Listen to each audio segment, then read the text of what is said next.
Let's get this sports podcast party started, all right?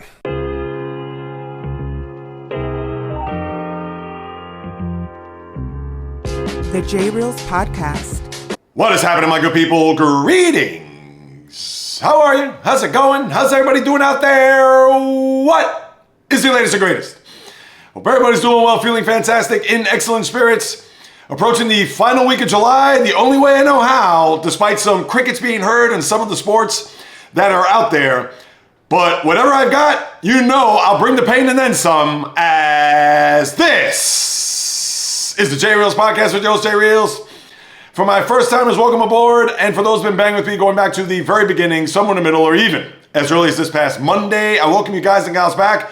And boy, what a difference do a few days make, because Monday I was reeling off sports, I was reeling off a bunch of different things, and I get it, you had stuff over the weekend, whether it was the Open Championship or the two fights, the Max Holloway, Dustin Poirier UFC bout, the fight between Manny Pacquiao and Mario Barrios.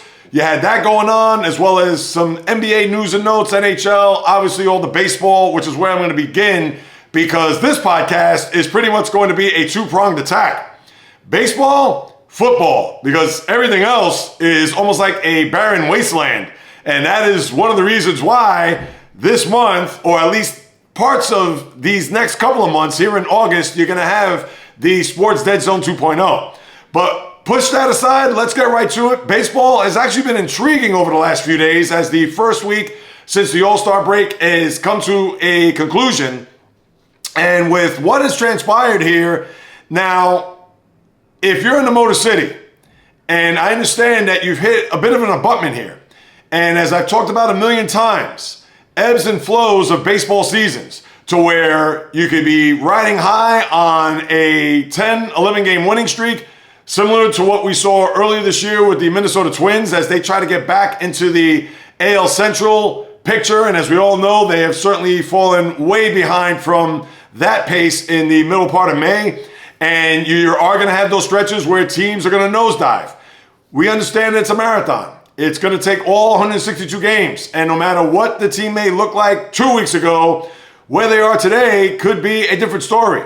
And the Tigers are that first team, because right out of the gate, considering that they have had a successful season to this point, but you have to be a little bit concerned, because even though the Pirates, every now and again, they can have some magic in their building. Remember when they swept the Mets a few weeks ago in PNC Park? Well, they did the same to the Tigers, and the Tigers have hit a stretch here to where their lead in the AL Central is now down to 8 games. And I understand that you still have a whole other 2.5 months to go in the season, maybe a little less than that. As I got some static here, I should have shut my phone off, which I didn't do so. So my apologies for if you heard that in the background, and you may hear that for another second or two. But with the Pirates doing a number on the Tigers, and then to compound that with the Guardians and what they've been able to do, and for a Guardian team that, remember, as early as 3 weeks ago, they were mired in a 10-game losing streak. And since then, they won 11 of 13. Now, mind you, they did sweep the Astros in Houston, but when you're beating the likes of the White Sox, the Athletics, and then here in a 4-game series where it will conclude this afternoon at the Jake or Progressive Field, whatever the name of the stadium is, where they could sweep the Orioles back to Baltimore, which I think that's what's going to happen, because the Orioles will probably either go on the road somewhere, maybe go back home. But nevertheless, they're going to sweep them out of Cleveland with a win today. And it'll be a scenario where they're going to end up winning 12 of 14, because they've won now 11 of 13 after that 10-game losing streak. And it seemed like the Tigers are going to put their feet up. And listen, 8 games is still a lot to make up if you're the Guardians. But the Tigers, at this current moment, they are now locked with the Houston Astros, as well as the Toronto Blue Jays, the other 2 division leaders in the AL West and AL East, respectively, to where they all pretty much have the same record. And it's going to be interesting, because that's going to be a race unto itself that we didn't even imagine about 3 weeks ago. And now when it comes to home field, especially getting the bye after the wild card round, this could be a situation where these teams could jockey to see whether or not they're going to get those top 2 seeds in the American League to where they could put their feet up for a week and have the wild card teams duke it out and then start the weekend in a division series to where they'll be fresh and ready to go. Now, we understand a couple years ago that didn't bode well if you were the Orioles. It didn't bode well if you were the Atlanta Braves or even the Dodgers for that matter, as they got swept by the Diamondbacks en route to a World Series. But there could be, you'd rather have that week off than have to play either at home in a wild card round. Yes, you get your feet wet. Yes, you get your bearings and then hopefully take it from there to go on a deep postseason run. But this is now another dynamic which has been added to this pennant chase of teams trying to see whether or not they can win a division and on top of that, maybe even get a bye in the first round. And yes, there's still plenty of baseball to be played. But if you're a Tiger fan right now, I know that you have to be a little bit concerned. You're going to win a division. I'd be shocked if the Guardians are going to continue this run to the point where, let's say you're in the middle of August and the Guardians are now 3 back. Again, they were 13 and a half back, maybe as early as the beginning of the month. And now they've sliced that, not necessarily in half, and they still got a lot of work to do. And the Tigers have built so much of a cushion that they don't need to be looking over their shoulder at this very moment. But with the way things have broken down here for the Tigers, who just have not been able to do anything, remember, they got swept by the Mariners prior to the All-Star break after the Mariners got swept by the Yankees at Yankee Stadium, including that no-hitter that Brian Wu going into the 8th inning with a 5-0 lead, and they didn't come out of that game alive, or that series for that matter. But dating back to that trip where Seattle went into Detroit and they embarrassed the Tigers, and they have not seemed to be getting back on track because remember, the Tigers lost the 2 out of 3 in Texas, and then now here they are getting shockingly swept in Pittsburgh. So you would think, and we'll take a look at the schedule in a little bit, but you would think that this team will now dust themselves off. We'll see who they play over the weekend and get a better feel for them moving forward. And right now, Tarek Skubal, I believe, is on the paternity list as they're expecting, I don't know if it's their first child or second, but they're expecting a baby at any moment. And he did pitch on Sunday against the Rangers. So his turn would be this coming Saturday. Who knows if he's going to be able to make that, considering that the Tigers are skidding at the moment. And then the flip side of that is the Guardians and how they played. And who would have thought that the Guardians would be heard from as not even, forget about the division. And still, I won't even look at the division. But right now, with this streak, they are, 3 games over 500 to the point of them being now in the thick of the wild card chase where they're 2.5 back. And now we have to take a look at them a little bit more seriously. And listen, last year they did win a division. They did have a bye, went to the ALCS. So this team does have some fight and does know how to win. So as much as we could dismiss them, as much as we could say, wow, they've had a bad year, and they have, considering what they did last year. And I get it, last year is last year, but you would have expected a little bit better than what they've done here so far, despite the fact that this little torrid stretch has certainly put them in a position to where now they're going to be in the mix when it comes to the wild card, at least for right now.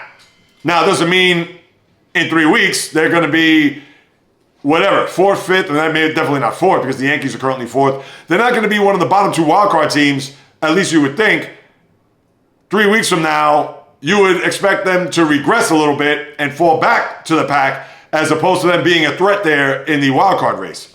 And I'm seeing some news here which is enormous. I don't know, not to kind of put a break, and no pun intended, because I don't know the severity of this injury, and this is football related, which I'll get to, but I'm going to read this real quick. Jet quarterback Justin Fields was carted off the practice field Thursday morning with an apparent lower leg injury. Pulled up after rolling right, throwing an incomplete short pass to tight end. Fields went down, sat on the ground briefly, limped off the field with the assistance of a trainer. Spent a few minutes in the injury tent before a cart arrived on the scene, taken to the locker room, passenger seated the cart, and then he walked into the team facility. All right, now, if you're a Jet fan, you probably exhale after listening to that, or if you have read that at some point. But is there doubt in Jet camp right now? I don't know. I'm sure it's probably going to be day-to-day, week-to-week at best. Hopefully it's nothing severe to where he sprained ligaments in the knee. Now, again, it's a lower leg injury, so we don't know if it's a knee. We don't know if it's an ankle. We don't know if it's the actual leg itself. Hopefully nothing is fractured. Hopefully nothing is torn. So for the Jet fan out there, they're going to collect their breaths and hope that it is minor at best. So I just had to throw that in there because when I saw the headline as I was about to pull up the standings and I saw that Justin Fields left with a lower leg injury, I said, uh-oh, this is going to be interesting news. But right now it doesn't seem to be too severe. But as we move it along, and maybe I'll talk about it on my YouTube channel at JAYREELZ with a short later on today, I will unpack that, if it's of any note. Now, yeah, going back to the Guardians with the standings, and currently right now, they are 51-50. I said 53-50, my apologies there.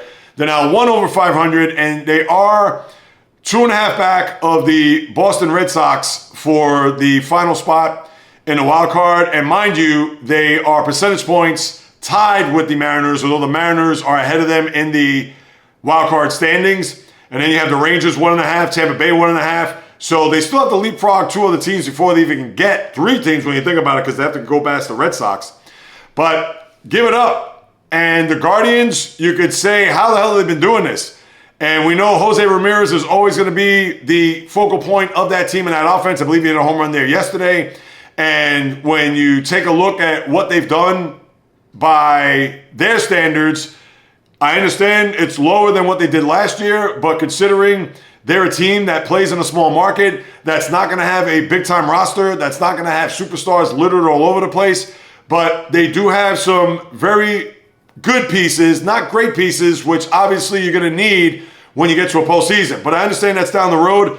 But when you have players like Steven Kwan, who, as we all know, is a very good hitter, good guy to be at the top of the lineup, you do have those veterans like Carlos Santana there and other players that have certainly have made contributions throughout the course of the year. A guy like Kyle Manzardo, who a lot of people couldn't pick out of a lineup. But when you look at what he's done offensively, again, is he lighting the stat sheet on fire? No, he's batting .220, but he does have 16 home runs, 42 RBIs, and of course can get into one at any point. So when you have guys like that, and when you look at their rotation, again, when we think back just a year ago with the Shane Biebers of the world and even a guy like Tristan McKenzie, remember him?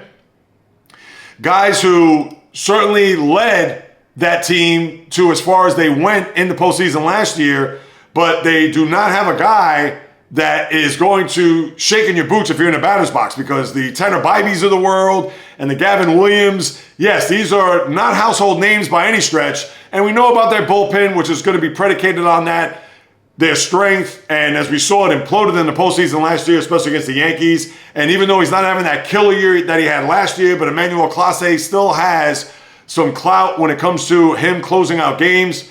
And you just have to wait and see whether or not this team, although built for the regular season, they're not built for October, but will they have enough stake and with the reputation that they built for them to be there at the end to advance into October? And then, as we all know, it's a crapshoot at that point.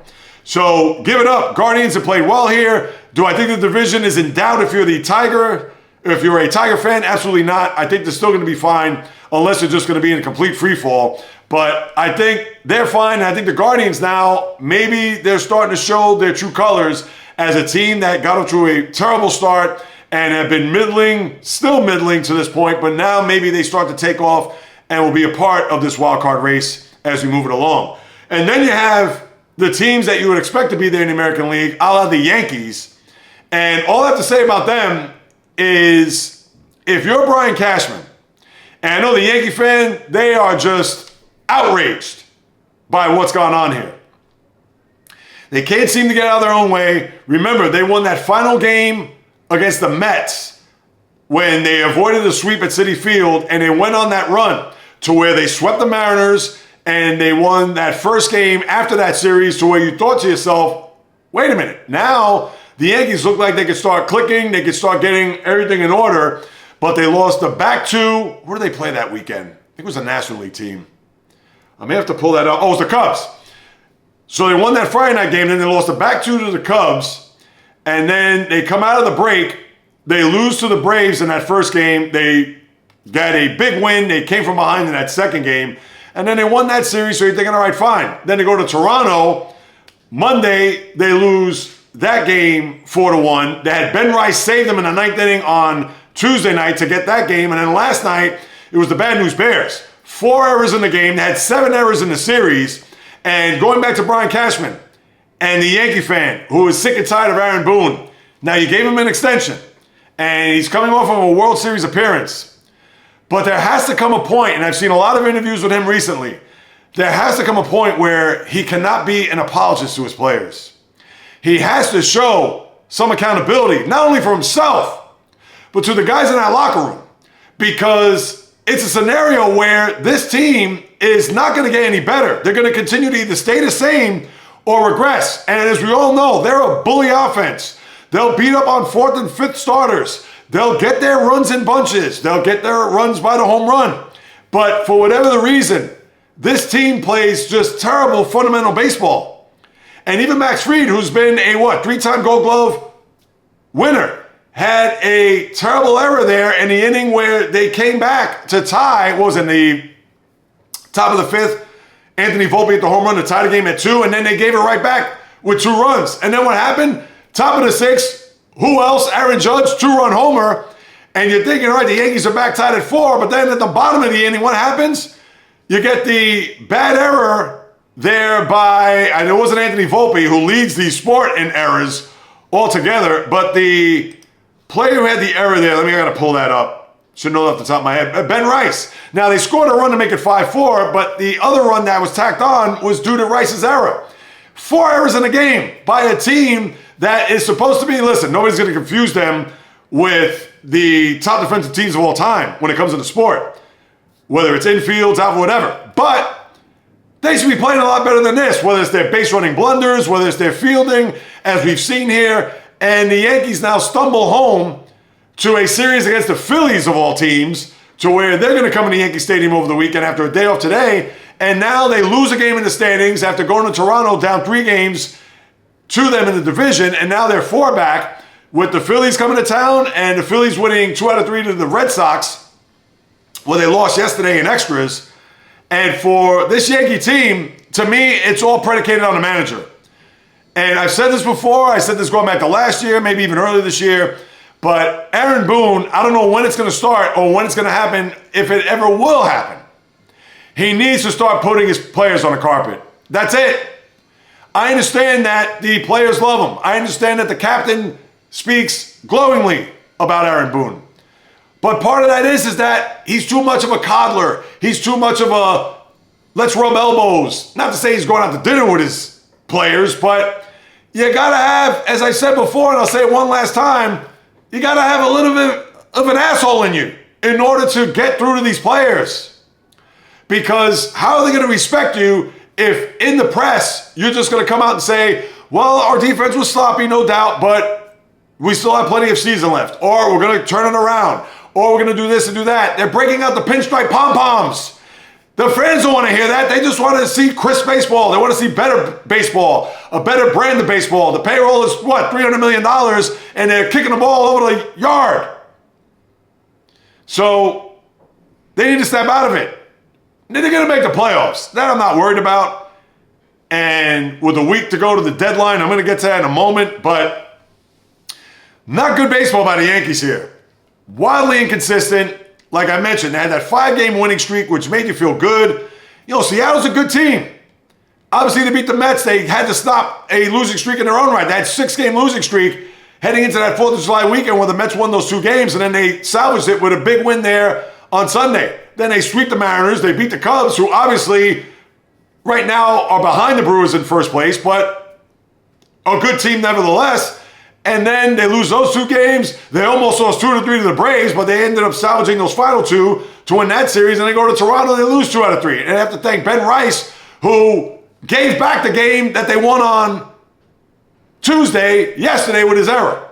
And they ended up losing 8-4. They tacked on another home run there late. Bo Bichette, I believe, had the big home run. But still, Yankees have just been a disaster.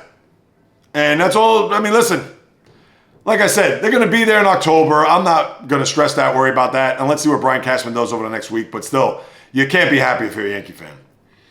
And then you had San Francisco win the back two in Atlanta after that rough start. Remember, they got swept in Toronto, and then they went to Atlanta, lost the first game there. Justin Verlander gets a win, first win of the year. Rafael Devers gets 2 home runs. So now San Francisco goes back home where they'll play the Mets over the weekend, who swept the Angels and have taken over first place in the NL East thanks to the Red Sox beating the Phillies last night, although they salvaged that game, but that was enough for the Mets to catapult themselves into first place by the slimmest of margins, a half game, but still, with a day off today for both teams. So the Mets will be in first place when you wake up tomorrow, where they'll go to San Francisco, and Phillies will be, of course, in Yankee Stadium over the weekend.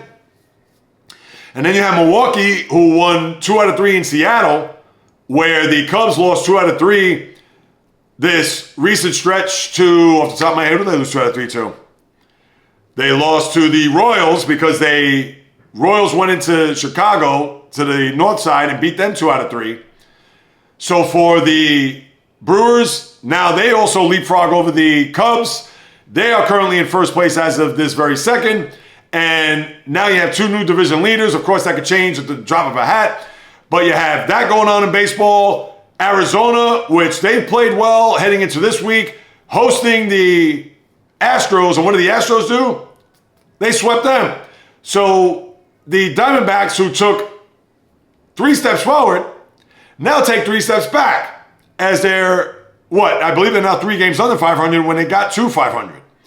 So for whatever the reason, the Diamondbacks can't get out of their own way, and that doesn't bode well with the trade deadline approaching a week from today, 6 p.m., where obviously the big rumor is Eugenio Suarez and Zach Gallen, as I talked about there on Monday, guys that may be looking to move. Merrill Kelly's another guy that could be had because all those guys are free agents at the end of the year, so they're all rentals.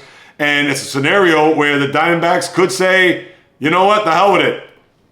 Let's see what we can get for these guys and try to stay in the race. And if we don't, so be it, because they're currently 50 and 53. They forget about the division. They're 10 behind the Dodgers as currently constituted. And right now they are 5.5 back and 6 in a loss in the wild card race in the National League. So the Diamondbacks certainly didn't do themselves any favors after a good stretch where they swept the Cardinals. And the Cardinals have been scuffling, as you know. So that's what you have there with baseball, and a very intriguing week. A lot of interesting news, notes, etc. Let me see, anything else to pull up here? And the Cardinals, they lost 2 out of 3 to the Rockies. And the Rockies got a shutout there yesterday, where it was their first shutout, I think, dating back to 2023. So that just goes to show you how long it's been since they had a shutout. And the Rockies, they're going to, as we first thought, the White Sox, what were they, 41 and 121 last year? And a lot of people thought that that was going to be in jeopardy, them losing more than the Astros did last year.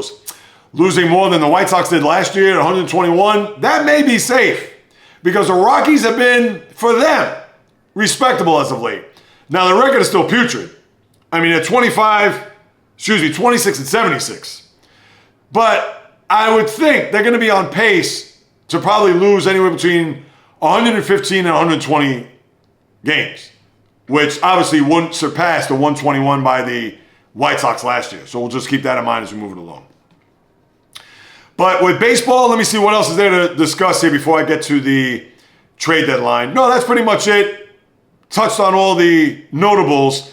Now, as far as the deadline goes, I get it. You still have a week to go. I'm sure there's going to be quite a bit of activity. I would think maybe starting, you would think as early as today, but maybe as early as tomorrow and into the weekend, and then obviously we have all of next week. So, and I don't expect any blockbuster moves. I don't expect any big-time moves. But I do expect some activity to go on here, whether it's the aforementioned players on Arizona. You can talk about the teams that are out of it right now. Sandy Alcantara had a great start there yesterday, the best start of his year against the Padres. He went 7 innings. I believe he gave up 4 hits, 1 run, which was unearned. Didn't walk a batter, struck out, I want to say 4 or 5. So who knows? Maybe his stock was increased by that performance yesterday. So I would expect to see some bodies dealt here, but I'm actually surprised that nothing has really happened here over since the All-Star break. Since last Wednesday or so. Nothing has happened. Nothing has transpired. And now that we're officially a week away, obviously that's going to pick up. And let's see what's going to happen here. I'm sure come Monday on the podcast, we may have something to talk about. If not, we're going to be looking around saying, hey, everybody, note to the MLB, there is a trade deadline forthcoming.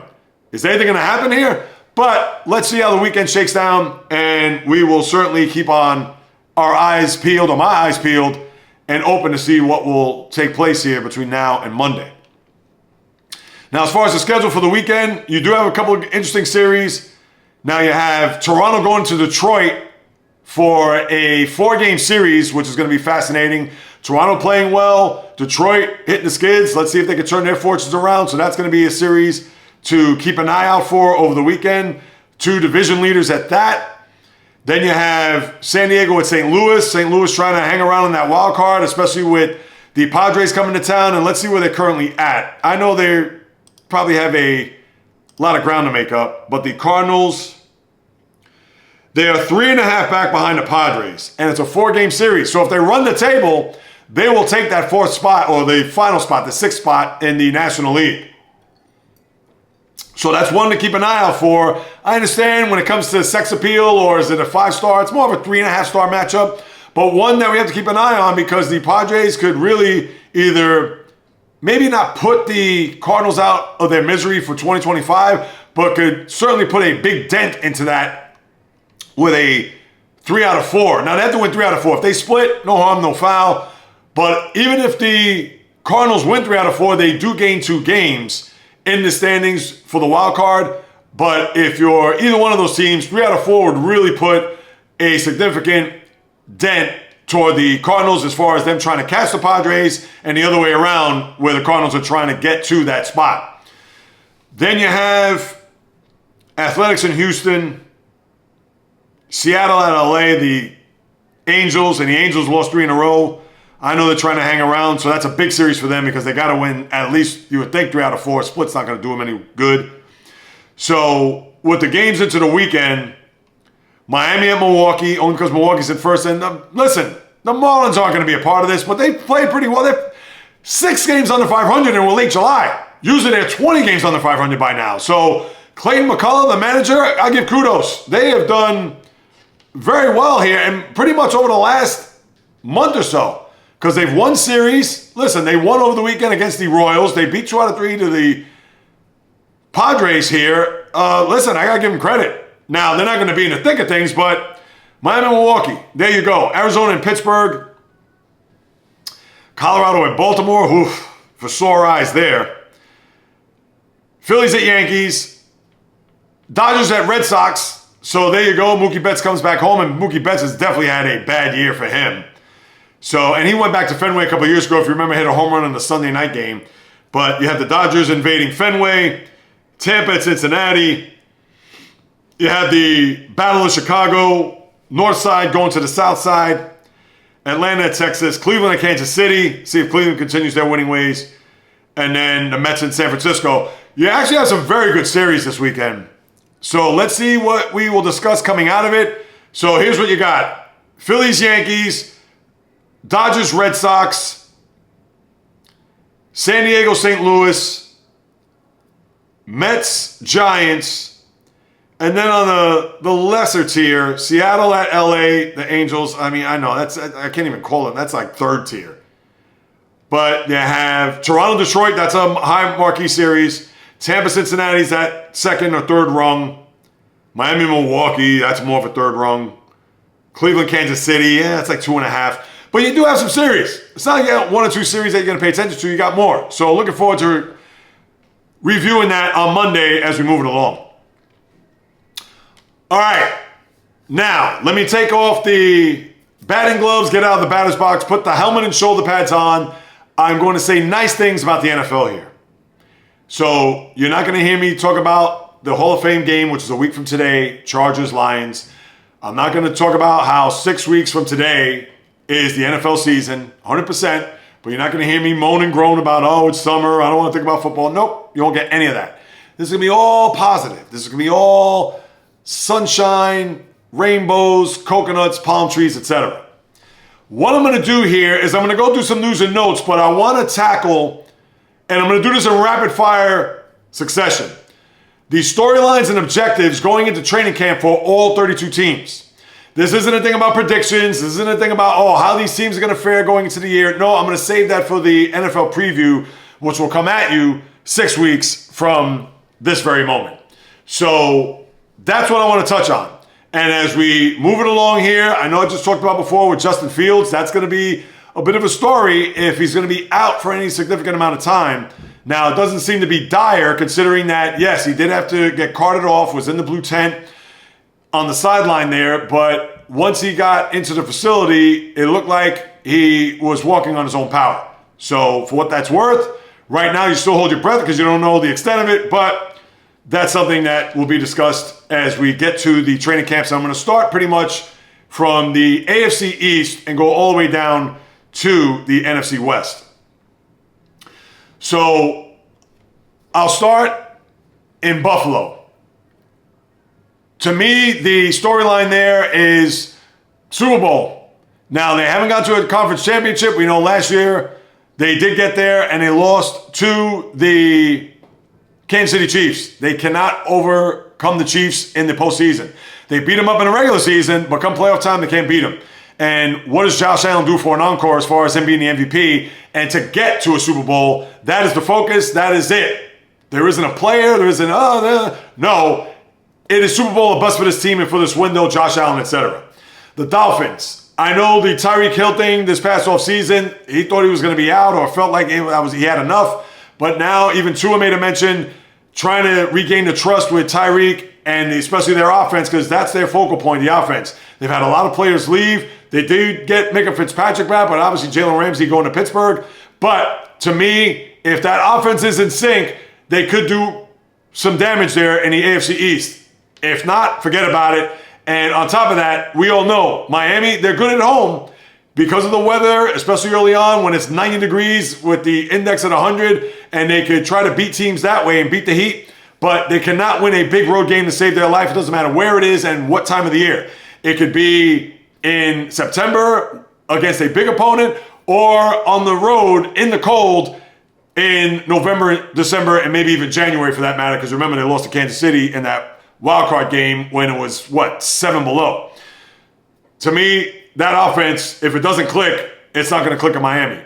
New coach in New England, Mike Vrabel. How's that going to look? Drake May, Stephon Diggs, you got to deal with that. To me, that is just a work in progress to see what Vrabel could do. Obviously, the old teammate of Bill Belichick there in the Super Bowl teams of the aughts and how he's going to fare after his stint in Tennessee. The Jets, new coach, Aaron Glenn. New culture, new everything. Quarterback, Justin Fields. You got to wait to see what his health. But how the Jets going to fare with their new coach and obviously a whole new culture in the Meadowlands. The AFC North, Ravens, similar to Buffalo, getting over the hump. Derrick Henry, Lamar Jackson. They bring in Jair Alexander. And what are they going to do? Are they going to be a team that's going to take you to the precipice and then all of a sudden they're going to yank it away? That, to me, is the storyline because Lamar Jackson can't play any better than he has. Now, we know in the postseason, he hasn't lived up to the regular season billing. But what are they going to do here? And John Harbaugh, I understand he won that Super Bowl 100 years ago, and they can say, he has won a Super Bowl. Nonsense. Yes, he does have that on his resume, but what have you done for me lately? Similar to Mike Tomlin, which is the next team, Pittsburgh. With all the moves that they made, 9-8, 10-7 isn't cutting it anymore. And I understand, the Steeler fan, they're going to look at Tomlin first and foremost. Now, right, there's a lot of tentacles with the Steelers because of Aaron Rodgers, because of the guys that they brought in, etc. But to me, the head coach, he's going to have to do more than 10-7. He's going to have to try to get 12-5, maybe be a 5th seed to go to Houston and win a playoff game. Because that is the focal point of this Steelers season. I understand training camp, how everybody's going to mesh, veteran team, Aaron Rodgers, etc. But it's all on the coach this year. Keep that in mind. Cleveland, who's your quarterback? Is it going to be Dylan Gabriel? Is it going to be Shedeur Sanders? Is it going to be Joe Flacco? Is it going to be, going down the list, Kenny Pickett, as they try to piecemeal it together in Cleveland? And then Cincinnati. I know the Trey Hendrickson thing is hanging over the heads there to get their pass rusher back, and that's going to be a theme I'm going to talk about later on. But Cincinnati, they got their wide receivers in tow with Jamar Chase and T. Higgins. The quarterback, as we all know, Joe Burrow, one of the best in the sport. But can the Bengals get back to where they were 3 or 4 years ago, making it to a Super Bowl, losing to the Rams, and then the following year losing in a conference championship game to the Chiefs? They haven't qualified for the postseason since that time. And with all the pieces in place, I know Henderson now is the big puzzle, or the big puzzle that needs to be fit in there, that piece that goes into that puzzle. So that is going to be a story here throughout training camp. To the AFC South, Jacksonville. We know about Travis Hunter, two-way player. But with the new coach there, Liam Cohen? I think it's Liam Cohen from Tampa, the old offensive coordinator. What is he going to do to try to unlock Trevor Lawrence, who has to step up big time? He's regressed, his plays regressed, the team's regressed, and that was under the old coach, Doug Peterson. But training camp is trying to build that camaraderie. Obviously, having Travis Hunter, the two-way player that he is, how he's going to be a factor in all this, and Jacksonville trying to get to the top of that division, which is a winnable division, with the Texans, who has won the division the last couple of years. The third year with C.J. Stroud and DeMeco Ryans, how that's going to fare, because now they're going to have to take another step. They can't just win a division and win a wild card game at home. They got to win a divisional round. And I understand that's more for down the road, but with this team trying to gel and trying to build something there in Houston where they can never get past the second round, this is the year to do so. Stiff competition in that conference, but it's all up to them. As far as the Tennessee Titans, no Will Levis, he's done. But now this is going to be the time for Cam Ward. And with the coach, Brian Callahan, it's going to be growing pains. It's going to be probably a long season. But this is now Cam Ward's team to try to rise, shine, build his resume as a player with the number 1 pick overall in this past year's draft, as a guy that could be that building block for the next 4 or 5 years to come at least. This is going to be growing pains big time. And then lastly is Indianapolis, as we know. Speaking of growing pains, Anthony Richardson, a guy that they drafted number 1 out of Florida, who knows what he's going to be in the NFL. And with a guy like Daniel Jones, who is going to be a backup, at least you think right now, but does have starting experience, and we've seen what he's done, and has had some success in the league for the Giants, of course. But Indianapolis right now, it's pretty much a toss-up. They could be a team that may be 9-8 and may squeak by either as a 7 seed in the AFC, or maybe if the whole division collapses, maybe they could get a division championship, but it's highly unlikely. And right now the quarterback situation is a big giant question mark. And then the AFC West, you have Kansas City. You're going to have Chief fatigue by the time you get to week 1, as you already know, because what they're going to do, are they going to go back to another Super Bowl 4 straight years? They've already gone to 3 straight, and we all know if Patrick Mahomes is healthy and he's going to be upright for 17 games and into January, it's tough to bet against them. So it's just a matter of them staying healthy throughout the year in order for them to have another shot to get back to a Super Bowl.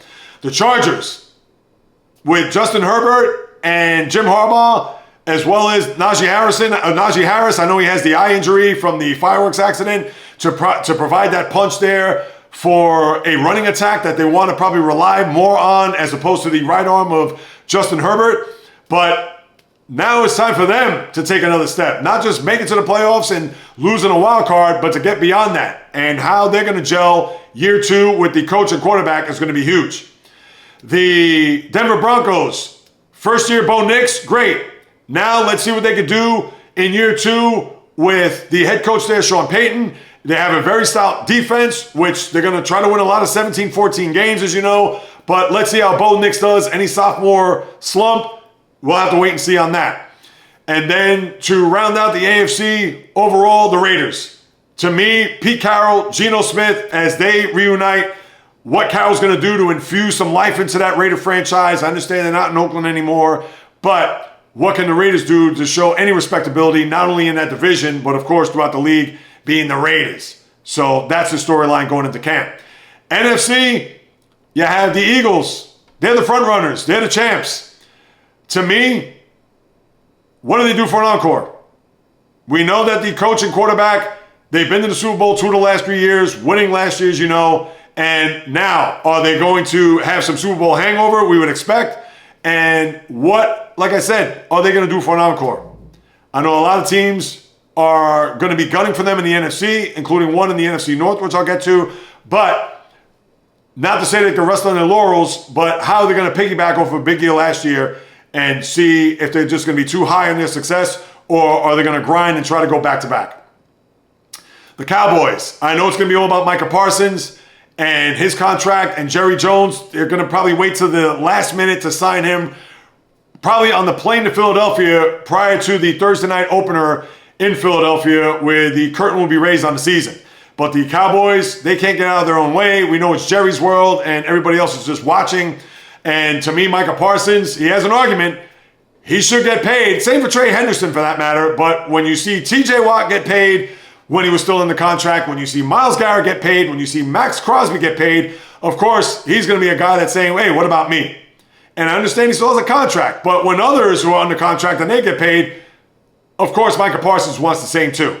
So that is another storyline going into camp and whether or not he's going to get signed. He's going to get signed, as we know. But with that being said, the Cowboys, how do they rebound from a bad year last year? And I understand Dak Prescott was hurt, but if he's going to be healthy, is he going to be a guy that's going to take him to a division title 12-5 under new coach Brian Schottenheimer? Got to think about that too.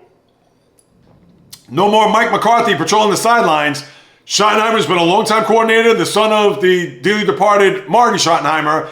How that's going to blossom or how that's going to just blow up in Dallas, that is certainly going to be a soap opera that everybody's going to be rallied around. Me, not so much.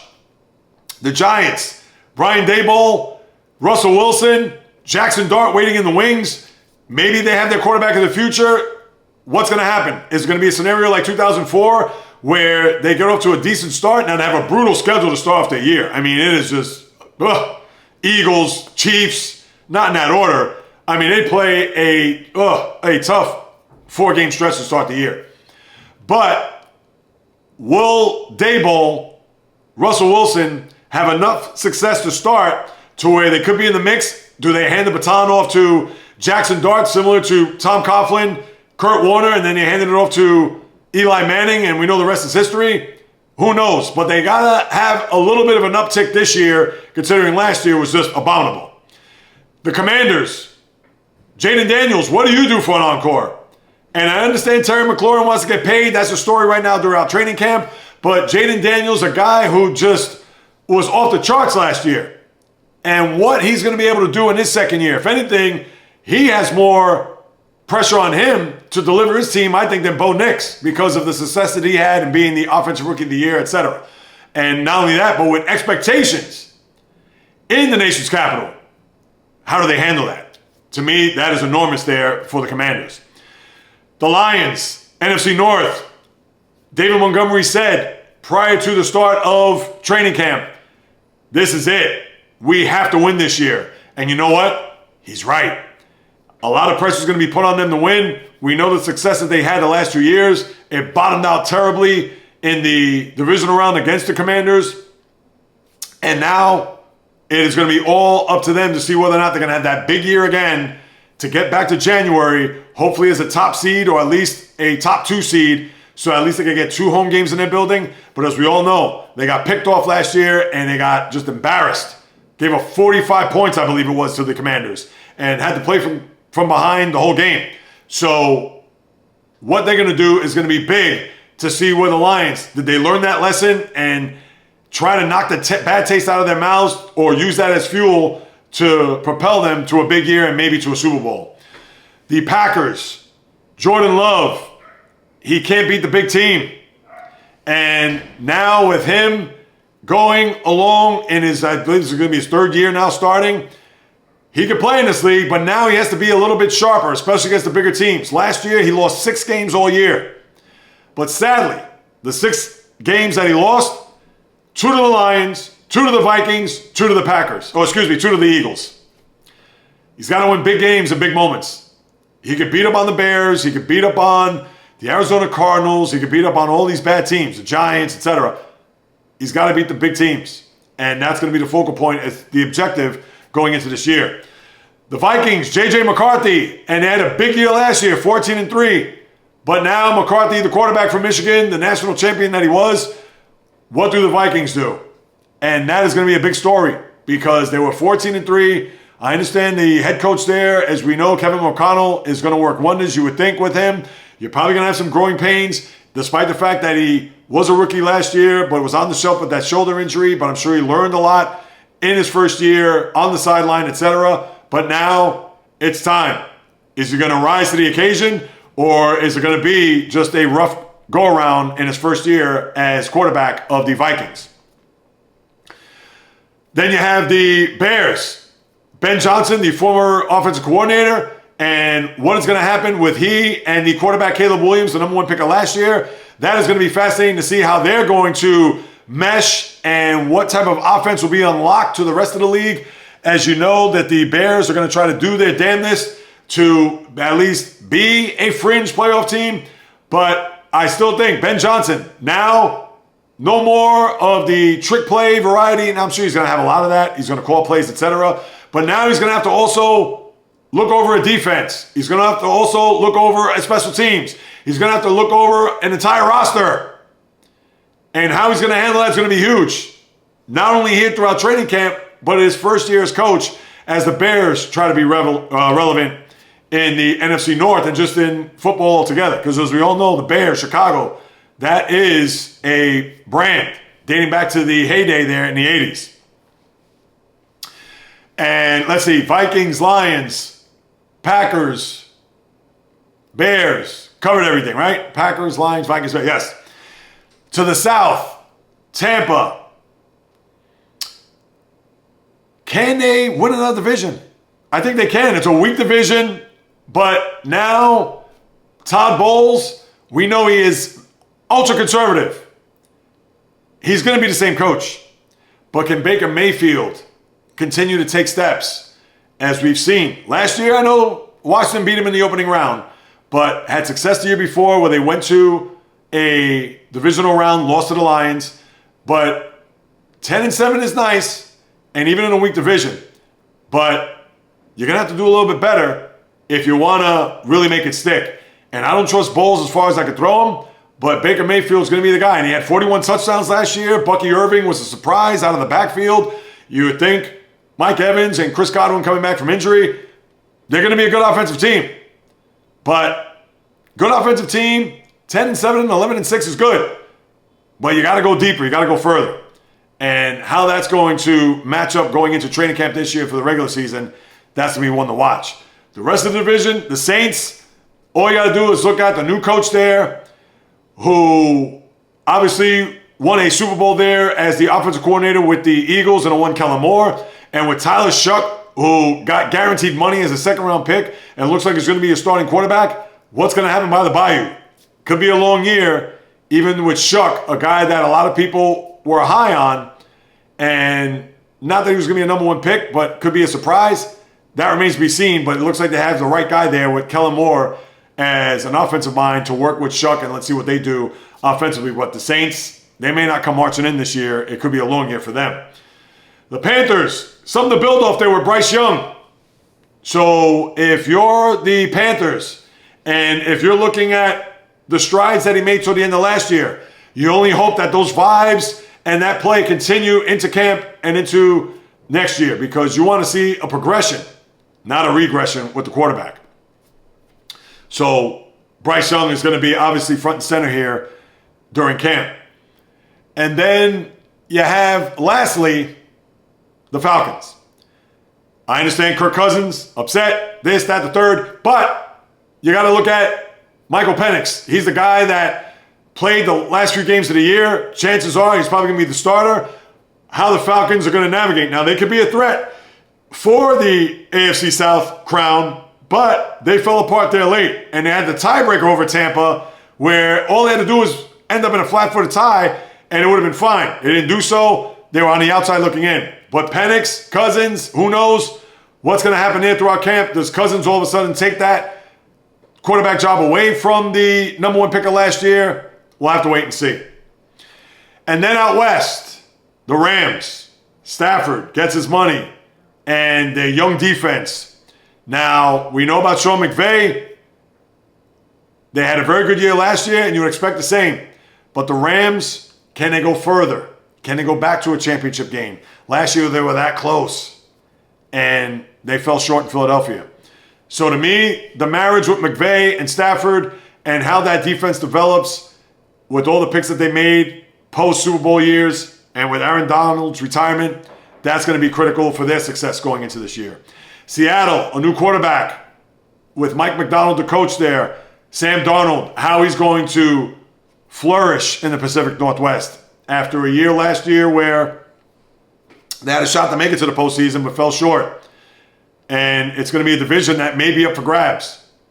The Arizona Cardinals, they actually led the NFC West at one point. They were 6-4. Mind you, they still had 7 games left, but they fell apart late. But what's going to happen there with the head coach, Kyler Murray, Marvin Harrison Jr., another year under their belts, what they're going to do to try to get themselves near the top of the division or at least stay in the hunt. And Kyler Murray, as we all know, he's that one player that could play lights out, but then he's that other player that could go 14 for 29, 140 yards, and 3 interceptions. So what is going to happen there in the desert in order for them to get to that next level? And then lastly, the Niners. A lot of turnover.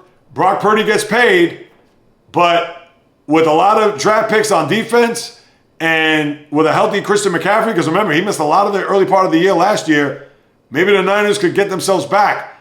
Maybe not to the top of the NFC, but maybe somewhere close. And you know Kyle Shanahan is going to have a couple tricks up his sleeve if the team is healthy and raring to go to where the Niners could be maybe not sneaky good, but they'll be on a lot of people's radar to the point that when you get deep into the season, here come the Niners. Are we going to see that? Or are they going to be middling, kind of rumbling, bumbling, stumbling, maybe there at the end, but also at the same time, maybe not? Because we know last year they had a putrid year for their standard out in the Bay Area or a little south of that. Now, as far as the training camp news and notes, among other things, you have the Micah Parsons things, what I talked about, and the same for Trey Hendrickson. You would think those guys get signed, but right now that's going to be all the talk. Same for Terry McLaurin, as I mentioned. Jamal Adams reunites with his former coach there in Seattle, Pete Carroll, out in Vegas, in the desert there. So you got that going on. And then the Packers signed or re-signed Zach Tom, their right tackle, to an $88 million contract. So that's big news there for Jordan Love. And 2 retirements, Tyrann Mathieu from the Saints most recently, but of course played with the Texans, played with the Arizona Cardinals, won a championship with the Chiefs, retires, goes off into the sunset, so congratulations to him, and had a very good career. I don't think he's Hall of Fame worthy, but nevertheless a good career.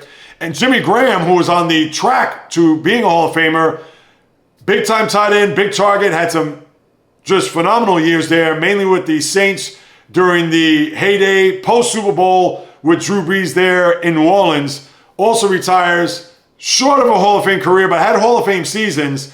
But Jimmy Graham, I believe 38 years of age, also played for the Packers, played in Seattle, bounced around there, then came back to New Orleans and now retired. So congratulations to those guys, both Matthew and Graham, as all the best to them in the next part of their journey in life. And besides that, people, listen, NHL, is anybody going to go crazy about Capo Caco, the former Ranger who got traded to Seattle, signing a 3-year deal with the Kraken? I think not. Or in the NBA, Josh Okogie, by way of Minnesota, by way of most recently Charlotte, but then also played in Phoenix, signing a 1-year, $1 million or $3.8 million deal with the Rockets. Nice piece, good piece, but is that going to shake the sports landscape? Absolutely not. That's all I got, people. Baseball, football dominate this. And if it wasn't for me breaking down all 30 NFL teams, this probably would have been a half hour. But as it is, a little bit short of an hour. And I appreciate you guys and gals. Thank you so much for passing by, carving out precious time out of your day to listen to what it is I have to say about what goes on in the toy department of Life Called Sports. And if you haven't done so, please subscribe, rate, review, throw me a few stars on Apple, Spotify, the website, JAYREELZ.com. Of course, the YouTube channel, @JAYREELZ.